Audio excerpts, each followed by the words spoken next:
Varicose వ్యాధితో బాధపడుతున్నారంట. తక్కువ ఖర్చుతో ట్రీట్మెంట్ కావాలి అనుకుంటే ఎవిస్ హాస్పిటల్ని సంప్రదించండి. నమస్తే రమగారు. నమస్తే జయ. రమగారు, మనము రకరకాల భక్తుల కథలు చెప్పుకుంటాం కదా, అట్లా ఏదన్నా ఒక భక్తుడి కథ. భక్తురాలి కథ చెప్పుకుందాం. ఓకే. భక్తురాలు. పూర్వం మనకి పాండురంగ స్వామి కథలు కొన్ని భలే వింతగా విచిత్రంగా అనిపిస్తాయి. అవునవును. ఆయన పుండరీకుడు కోసం వచ్చి వాకిట్లో నిలబడి ఎండలో నుంచున్నాయి, కాళ్ళు కాలుతున్నాయి అని చెప్పినా కూడా పుండరీకుడు బయటికి రాలేదని ఓ ఇటుకేసి దాని మీద నుంచో, కాళ్ళు కాలకుండా ఉంటే పంచలో నుంచోమన్నాడని చెప్పుకుంటాం. భక్తుల కోసం తనే తరలి వచ్చిన వాడు పాండురంగడు. తను వచ్చాడు వాళ్ళ వాకిట్లోకి. మామూలుగా మనం అన్ని దేవాలయాలు ఎలా చూస్తాం చేయ, ఎక్కడెక్కడెక్కడో ఉంటాయి స్వామి, ఎన్నో పరీక్షలకి గురి చేసి కానీ భక్తులకు కనపడ్డు. ఇక్కడ అట్లా కాదు, దేవుడిని నుంచోబెట్టేశాడు ఆయన. పుండరీకుడు బయట నుంచోమన్నాడు పాండురంగడిని, వాకిట్లో నుంచో, మా నాన్న సేవ అయ్యాకే వస్తాను నీ దగ్గరికి అని. నేను కృష్ణుడిని పిలిచినా రాలా, ఆయనే వెయిట్ చేశాడు. పరమ ప్రీతిగా ఉంటట పాండురంగడికి, చాలా తొందరగా సులభసాధ్యుడు. మామూలుగా విష్ణువు సులభసాధ్యుడు కాదు. కథల్లో మనకి పురాణాల్లో అలా చెప్తారు. పరమేశ్వరుడు సులభసాధ్యుడు, చాలా తేలికపాటి తపస్సుతోటి దొరికేస్తాడు, ప్రార్థనతో లభిస్తాడు. ఒట్టి అభిషేకం 2 చెంబులు నీళ్ళు పోసి శివయ్య దిగిరావయ్య అంటే దిగొచ్చేస్తాడని, విష్ణువు అట్లా రాడని, ఆయన అంత సులభంగా మన దగ్గరికి రాడు అని ఇలా కథల్లో వింటుంటాం. కానీ పాండురంగ అవతారంలో మాత్రము పరమ సులభ సాధ్యుడుగా ఉంటాడు. పిలిస్తే పలికేసి వాళ్ళ వెనకాల వాళ్ళ ఇంటికి వెళ్ళిపోయి అలా అట్లా చేస్తాడట. అట్లా ఉంటాడు ఆయన. పైగా ఈ విఠల నామధేయం చెప్తారు కదా, విఠల అంటారు. విఠల అంటే హార్ట్ పంపింగ్ అది పెరుగుతుందట. ఆ నామంలోనే అలా ఉంది, రక్తం పరుగులెత్తిస్తాడని. వాళ్ళు ఈ మరాఠీలు వాళ్ళు చెప్తారు. కొన్ని వీడియోలు వింటే విచిత్రంగా ఉంటుంది. మన దగ్గర ఏవేవో నామాలు ఉన్నాయి. ఈ విఠల నామధేయం కనుక ఎవరన్నా సరే విఠల విఠల విఠల విఠల అని 100 సార్లు అంటే కనుక బ్లడ్ సర్క్యులేషన్లో చేంజ్ మనకి బీపీ మీటర్లో కనపడిపోతుందట. అవును, అంత బాగా పనిచేస్తుంది. ఆయన అంత ప్రభావవంతంగా భక్తుల జీవితాల్లో మార్పు తెస్తాడని చెప్తారు. ఆయనకు సంబంధించిన ఒక కథ చెప్పుకుందాం. ఈయనట ఒకప్పుడు దేవాలయంలో ఉండి, విఠల స్వరూపంలో ఉండి, తను మొదట ఇదివరకు తీసుకున్నటువంటి కృష్ణావతారం జ్ఞాపకం వచ్చి ఆయనకి ఫ్లూట్ వాయిద్దాం అనిపించిందట. ఒక పిల్లను గ్రోవి తెచ్చుకుని దేవాలయంలో నుంచి పిల్లను గ్రోవి ఊదటం మొదలుపెట్టాడు. ఆ పిల్లను గ్రోవి శబ్దం బయట ఉన్న పశుపక్ష్యాదులన్నీ వింటున్నాయట. కొన్ని ఆవులు ఆ దేవాలయ ప్రాంగణంలో మేస్తున్నాయి. ఇది పూర్తిగా కవర్ చేయబడిన దేవాలయం కాదు, మండపం. ఆ మండపంలో ఉన్నాడు ఆయన ఈ విఠల స్వరూపంతో. అయితే ఈ ఫ్లూట్ ఊతుంటే ఆవులన్నీ చెవులు దోరగిలు పెట్టి చెవులు రెక్కించి వింటున్నాయి. ఆ వింటున్న ఆవుల్లో ఒకటి లేతగా మొన్న మధ్య కన్నా డెలివరీ అయిన ఆవు ఉంది. ఆ ఆనందంతో మామూలుగా ఏంటి సకింగ్ రిఫ్లెక్షన్స్ అంటాం, పాలు చేపుకి ఎట్లా వస్తాయి, ఆవుకి దూడ తగిలేసరికల్లా వచ్చేస్తాయి. లేదా వాటి దానికి సంతోషం, ఒళ్ళు కగురు పడిస్తే పాలు చేపుకి వస్తాయి. మనుషులకైనా అంతే సంతోషము. ఆహార స్వీకారం చేసిన ఫుడ్ ఫుల్గా తిన్నా, మంచినీళ్ళు కడుపు నిండా తాగిన, దూడలు వచ్చి పొదుగును పట్టుకున్నా పాలు చేపుకొస్తాయి. దాని అలౌకికమైన ఆ ఆనందంలో దాని పాలు చేపుకొచ్చి పాలు ధార కారిపోతున్నాయట బయటికి. పాలధారలు బయటకు వచ్చేసి గాలికి ఆ పాలధారల్లోంచి కొంత నురుగెళ్ళి పాండురంగడి మీద పడిద్దట, ఆ విగ్రహం మీద. పాల నురుగు పడేసరికల్లా ఆయన ఎంత సంతోషించాడోట. తన మొహం మీద పడిన ఆ నురుగుకి సంతోషించి ఆవుని తన భక్తుల్లో ఒకటిగా చేర్చుకున్నాడు. అట్లాంటి వాడు పాండురంగడు. వినడానికి ఎంత బాగుంది, ఎంత ఆనందంగా అనిపిస్తుందో. ఆ ఆవు ఒక భక్తురాలుగా ఉంది. అయితే ఆ సమయంలో రకరకాలు జరిగినాయి సంఘటనలు. ఈ ఆవు భక్తురాలుగా ఉన్న తర్వాత ఒక బ్రాహ్మణ ఆయన అంత పాయసం వండి మరి కొద్దిగా ఏదో తేనె అవి వేసి నివేదన చేసి కొద్ది తెచ్చి పాండురంగడి ముందు పెట్టి వెళ్ళాడు. కాకి, అబ్బా పాండురంగడి దగ్గర ఏదో పెట్టారు, కొన్ని మెతుకులైన పక్కన ఉంటాయి, తిందామని పరిగెత్తుకుంటూ వచ్చింది. దాని రెక్కల వేగానికి చుట్టూతా ఉన్న దుమ్మంతా ఎగిరిపోయింది. పాండురంగడు అన్నట్ట, ఇది చక్కగా చుట్టూతా బోళ్ళంత దుమ్ముందని ఆ దుమ్మంతా పోగొట్టింది కాకి, నా వాకిలి శుభ్రం చేసింది, అందుకని ఈ కాకిని నా భక్తుల్లో చేర్చుకుంటున్నాను.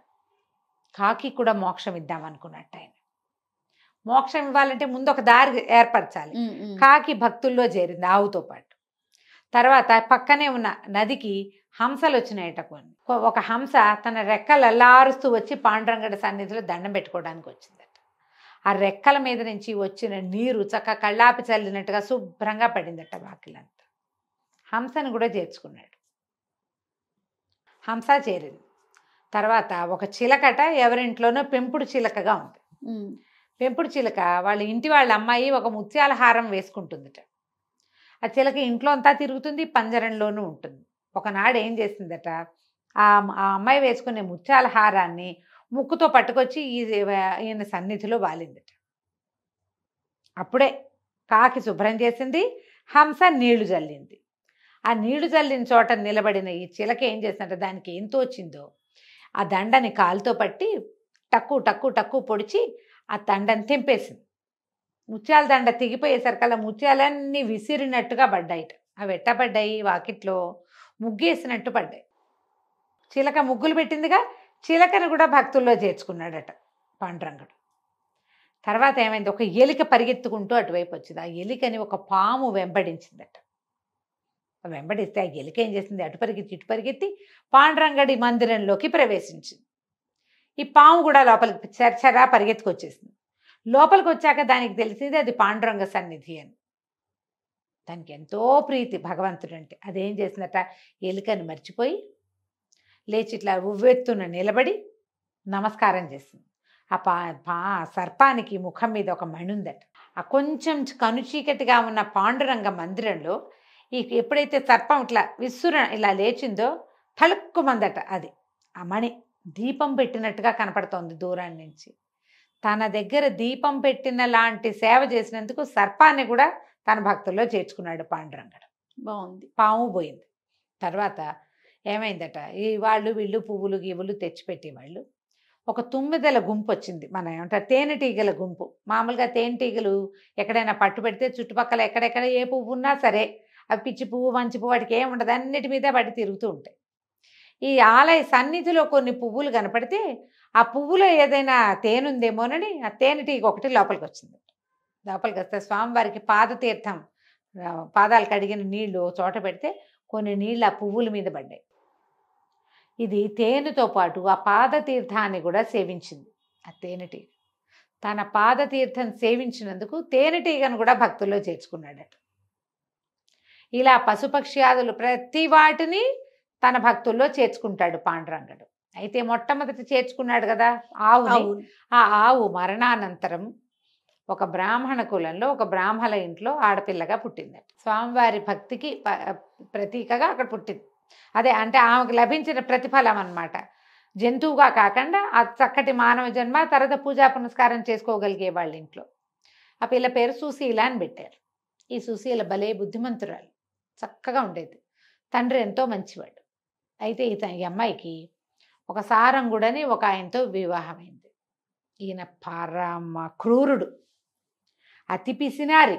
తను తినేవాడు కాదు, పెళ్ళాన్ని తినిచ్చేవాడు కాదు, పూజ కూడా సరిగ్గా చేసుకొని ఇచ్చేవాడు కాదు, ఎవరికి ఏమీ పెట్టనిచ్చేవాడు కాదు, వాళ్ళ ఇంటికి చుట్టాలే వచ్చేవాళ్ళు కాదు. ఎవరైనా వస్తే మాకు మైలొచ్చింది పురుడు వచ్చిందని చెప్పేసేవాడు. ఒక గుప్పెడు అన్నం పెట్టనిచ్చేవాడు కాదు. ఈ అమ్మాయికి సుశీలకి దానం చేసుకోవాలని కోరిక. ఎవరైనా ఇంటికి వస్తే ఏదైనా వాటి పెట్టాలి, ఏదో తినిపించాలి వాళ్ళకి.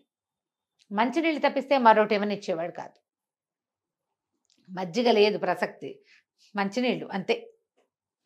ఎప్పుడూ అలాగే ఉండేది. ఎవరు వచ్చినా ఇంతే.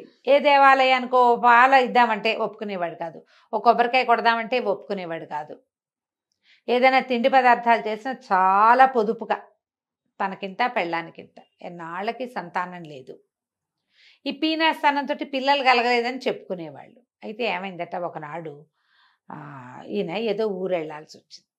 భార్యతోటి ముందు రోజు ప్రయాణానికి వీలుగా కొంచెం మినపసున్ని, మురుకులు, కచ్చగొడీలు, చెక్కిలాలు ఏవో చేయించుకున్నాడు.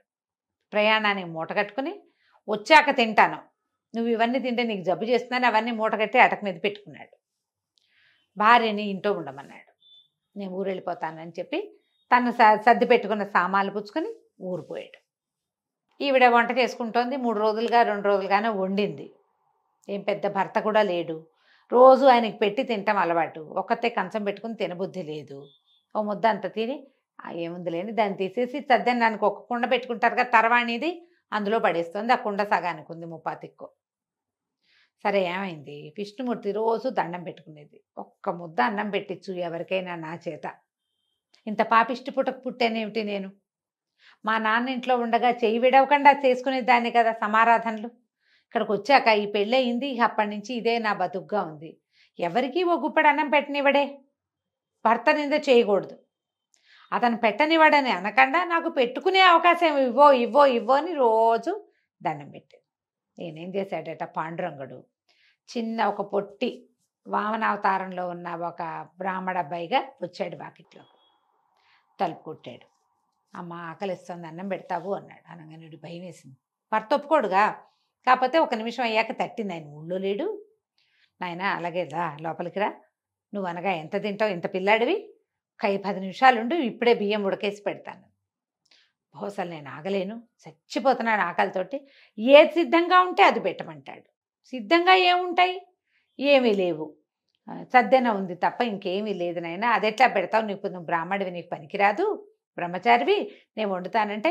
కుర్రాడు అన్నాడు, అబ్బే అలా వద్దు, ఆ కుండలో ఏముంటే అది నాకు పెట్టు, నీకు వచ్చే పాపం ఏం లేదు, నేనే అడిగా కాబట్టి. నాకు పాపం అంటావా, నేను సాయంకాలం సంధి వార్చుకునేటప్పుడు దాన్ని పోగొట్టుకునే మంత్రం చెప్పుకుంటా. పట్టుకురా అన్నం అన్నాడు. సరే ఓ పేటేసి కూర్చోబెట్టింది, ఓ విస్తరేసింది, ఆ కుండ తీసుకొచ్చి పెట్టింది. తీసుకొచ్చి పెట్టబోతుంటే ఉండనే కుండలు అక్కుని బోర్లు ఇచ్చుకున్నాడు. అంత అన్నం తినేసాడు. ఒక మూలకు రాలేదు. ఇంకేమన్నా పెట్టవా అన్నాడు. తెల్లపోయింది ఇవిడు అంతా తినేసాడు. ఇప్పుడు చూస్తే ఇంతేమున్నాడు. సరే ఏం చేసింది, పొద్దున్నే అన్నం వండుకొని పెట్టుకుంది తన కోసం. ఆ అన్నం గిన్నె పట్టుకొచ్చి తిన్నాడు. తినేసాడు. ఇంకా తే అంటాడు. బాగా ఆలోచించింది, ఏమున్నాయి ఏమిటి ఇన్ని తినేస్తున్నాడు, ఇంకా ఆకలి తీరలేదంటాడు. పిల్లాడు చూస్తే ఇంతే ఉన్నాడు. సరే ఏం చేసింది, అటక మీదకి ఒక బల్ల వేసుకుని ఎక్కి, భర్త దాచిపెట్టుకున్నాడుగా, రేపొద్దున ఆ వస్తువులు లేకపోతే చితకొట్టేస్తాడు తన్ని. అవన్నీ ఎందుకు తిన్నామంటాడు, ఎవరికి పెట్టామంటాడు, ఎవరికి పెట్టాము ఏదో అంటాడు. అదే ఎటాగో దెబ్బలు పడతాయి.